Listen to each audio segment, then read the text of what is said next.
Hello ladies and gentlemen, it's Young here and welcome to a Batman Arkham Knight trailer analysis. Most of you have probably seen the trailer by now, but if you haven't, I highly recommend you do so before diving into this video. Anyways, there's a lot to cover, so without further ado, let's dive right into it. Right off the bat, we are shown the gothic and beautiful skyline of Gotham City. For those who haven't heard yet, the game will take place in the central zone of Gotham City, which is split into 3 islands, which when put together, amount to a map size that is roughly 5 times larger than the game world found in Arkham City. In the background, we can hear Scarecrow, as noted both by his muffled voice and his talk about spreading fear. It's important to note that in past games, Joker's chaotic plans would often pit many of these villains against each other, giving Batman the upper hand. But now that the Joker is out of the picture, and with crime rates plummeting after Joker's downfall, villains are now willing to look past their differences and unite towards a single cause, to take down the Batman. The enemy of my enemy is my friend, as they say.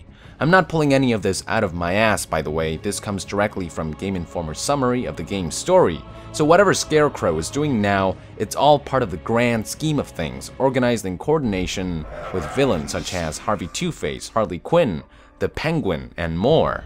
We can also see the people of Gotham fleeing from something. Game Informer confirmed that the game kicks off with Scarecrow threatening to detonate bombs all across Gotham loaded with a potent new strain of fear toxin, forcing officials to order an evacuation of the city's 6 million citizens. So for those wondering how it'll be possible to drive the Batmobile in a metropolis like Gotham, the city's evacuation should leave ample space to serve as the Batmobile's playground. The game world won't be completely empty, however. Game Informer confirmed that the empty city will be filled with cronies, thugs, criminals, and villains who stayed behind to take over the city.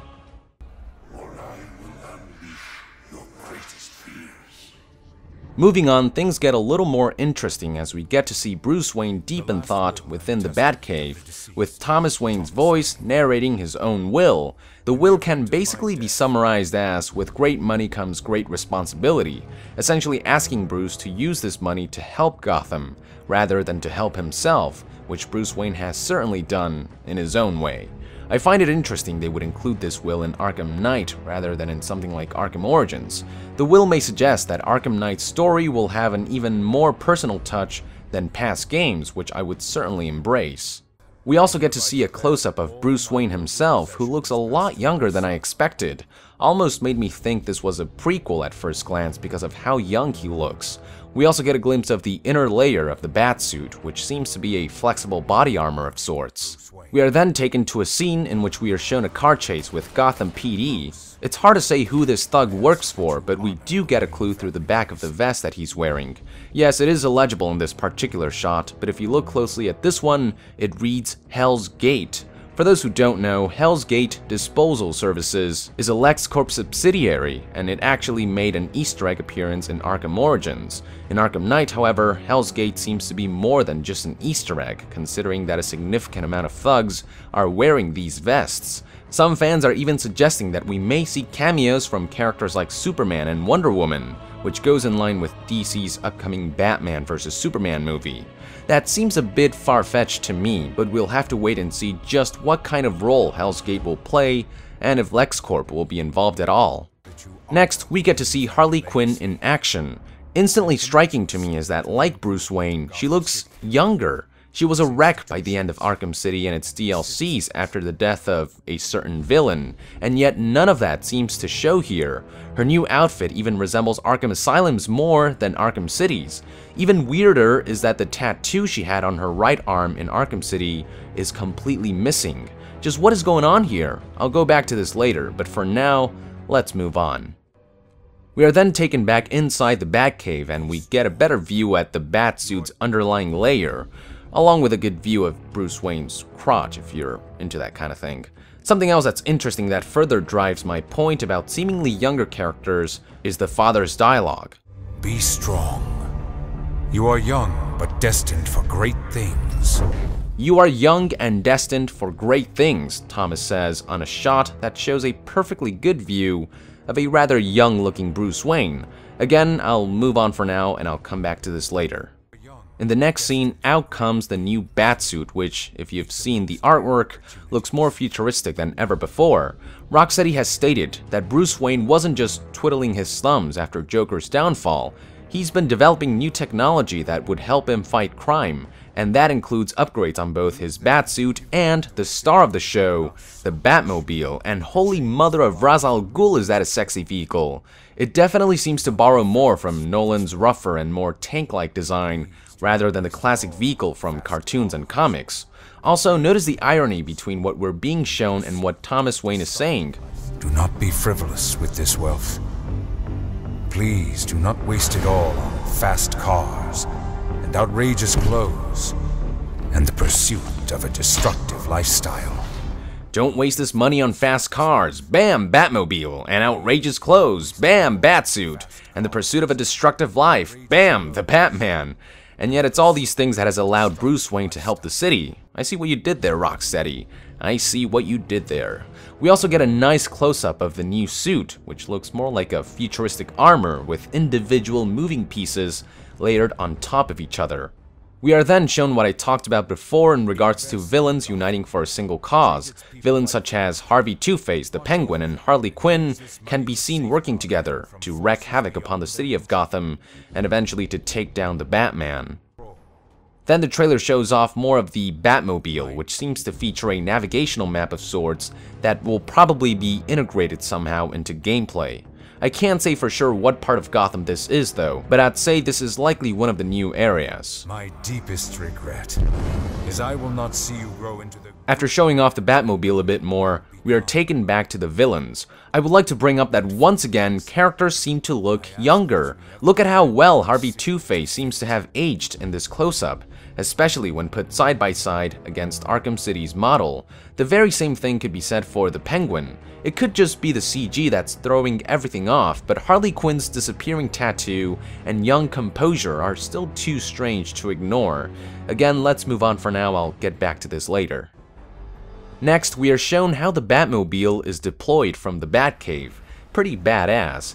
Unfortunately, not even Game Informer's article clarified whether we'd have access to this Batcave, but I'd be very surprised if we didn't. The article did mention, however, that we'd be able to enter Oracle's Den, which is hidden inside a clock tower within the city. Although what can be done in there apart from talking to Oracle for story progression purposes is still unknown. Over the next few scenes, as villains and cronies wreak havoc upon Gotham, we are shown just how versatile Batman's Batmobile really is. Rocksteady wanted players to be able to switch between Batman mode and Batmobile mode as quickly as possible, and we can see one such moment here as Batman uses the momentum of the Batmobile to launch himself in the air for a surprise attack.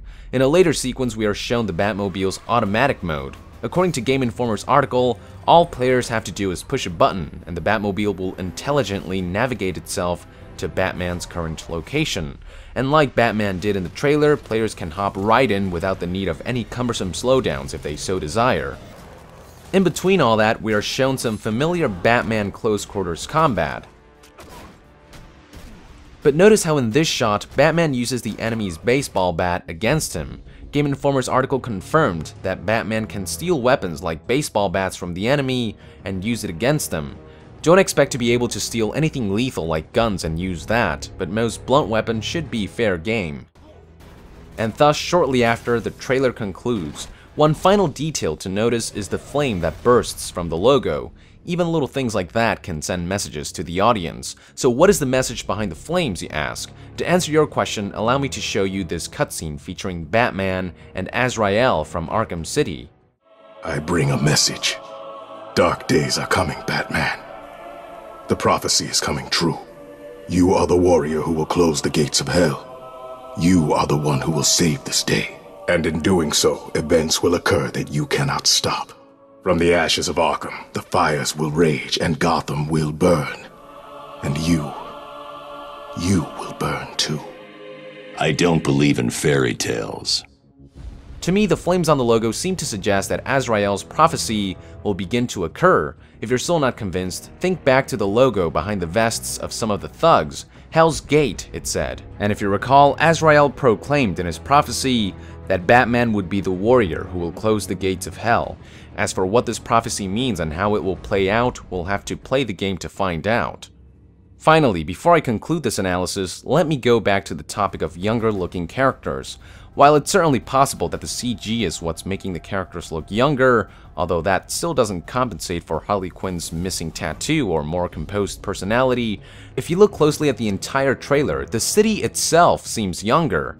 Have you noticed? Look at the cars in all these scenes. Save for the Batmobile, don't they all look like older cars from back in the 70s or 80s? From pedestrian cars, taxis, to police cars. They all have a certain vintage visual quality that, correct me if I'm wrong, wasn't as vigorously present in past games.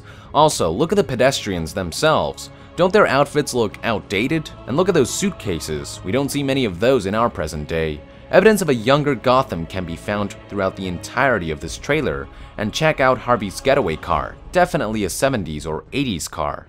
I honestly don't know what this could mean. Rocksteady stated clearly that Arkham Knight takes place 1 year after Arkham City, and yet the city and the characters seem to look significantly younger. Maybe I'm just grasping at straws or overthinking things, but there's just something aesthetically young about this Arkham Knight trailer. Maybe some of the footage we're looking at are flashbacks, or maybe Rocksteady isn't being entirely truthful about where Arkham Knight fits within the timeline. Or craziest of all, maybe there's time travel involved. Or maybe all the CG is playing tricks with my eyes. What are your thoughts on this matter? Is there more to the younger aesthetics than meets the eye, or is it just the CG? Be sure to let our nation know in the comments below. Also, let us know if there's anything that you spot that I may have missed, or if there are any details that I got wrong that you would like to correct. And to be further updated on Batman Arkham Knight, be sure to join the nation and subscribe to Young Yeah.